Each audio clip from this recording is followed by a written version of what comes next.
Hello दोस्तों, कैसे हो आप सभी। बहुत अच्छे होंगे क्योंकि आपका एग्जाम पास में आ गया है। तो बच्चों, इस सेशन में हम फीचर लेखन के बारे में पढ़ते हैं। क्या है फीचर लेखन? तो ध्यान रखना बच्चों, फीचर लेखन समाचार लेखन की तरह ही लिखा जाता है और होता भी ऐसा ही है, लेकिन फीचर लेखन में उल्टा पिरामिड शैली का प्रयोग नहीं किया जाता है। वैसे इसमें समय सीमा की भी कोई फिक्स सीमा नहीं है समाचार लेखन की तरह। वैसे सामान्यतः 250 से लेकर 2000 शब्दों तक के फीचर छपते हैं। अब फीचर क्या है? फीचर एक आत्मनिष्ठ, सृजनात्मक और एक ऐसा लेखन है जिसका प्रमुख कार्य होता है पाठकों को सूचना और शिक्षा देने के साथ साथ प्रमुख जो कार्य होता है वो होता है मनोरंजन करना। तो हम जानते हैं कि फीचर लेखन क्या है, क्योंकि हमें पता होना चाहिए कि फीचर लेखन क्या है, किस शैली का प्रयोग किया जाता है। तो फीचर लेखन क्या होता है बच्चों? यह एक सुव्यवस्थित, बहुत ही अच्छे ढंग से तैयार किया जाता है।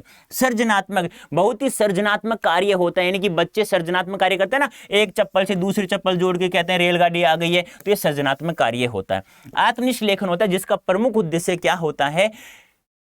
पाठकों का मनोरंजन करना, उसके साथ साथ में सूचना देना और शिक्षित करना भी होता है। एक बात और ध्यान रखना, इसमें तात्कालिक घटनाक्रम से पाठकों को नहीं बताता, यानी कि करंट जीके के बारे में करंट बातें यह नहीं बताता है। यह पुरानी बातों को ही एक अच्छे ढंग से प्रस्तुत करता है पाठकों के सामने, जिसको उनको सूचना भी मिल जाए और उनका मनोरंजन भी हो जाए, क्योंकि इसमें फोटो आदि ग्राफिक्स का प्रयोग कर लिया जाता है।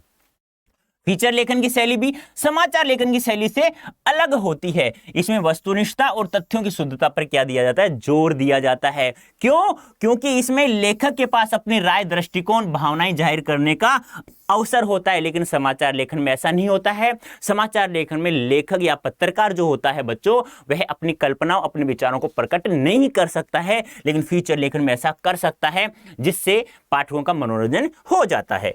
दूसरी हम बात करें, फीचर लेखन में उल्टा पिरामिड शैली का प्रयोग नहीं होता है, यानी फीचर लेखन का कोई एक तय ढांचा, फार्मूला फिक्स नहीं है। इसमें हम किसी भी कथात्मक शैली का प्रयोग कर सकते हैं, यह हमें ध्यान में रखना है।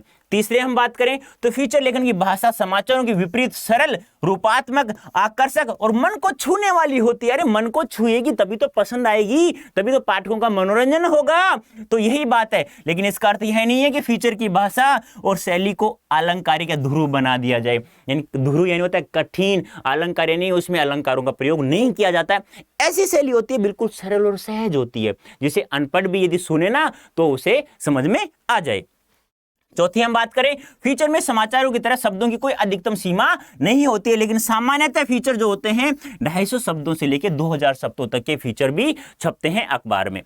एक अच्छे और रोचक फीचर के साथ फोटो, रेखांकन और ग्राफिक्स आदि का प्रयोग होना बहुत ही जरूरी है, तभी तो पाठकों का मनोरंजन होगा, तभी उन्हें सूचना और ज्ञान प्राप्त होगा।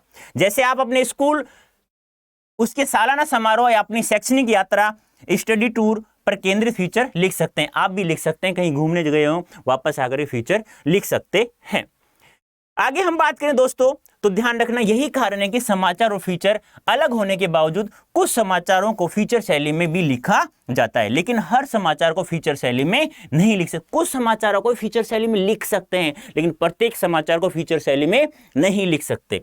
फीचर शैली का इस्तेमाल हल्के फुल्के, नरम और मानवीय रुचि के समाचारों को लिखते हुए किया जा सकता है। तो बच्चों, कैसा लगा आप लोगों को? बहुत अच्छा लगा होगा ना। फीचर मात्र 2 मिनट में समझ गए क्या होता है फीचर लेखन। फीचर लेखन एक आत्मनिष्ठ, सृजनात्मक लेखन होता है, जिसका कार्य पाठकों को शिक्षा देने के साथ साथ ज्ञान भी दिया जाता है, और प्रमुख कार्य होता है उनका मनोरंजन करना। मनोरंजन कैसे होता है?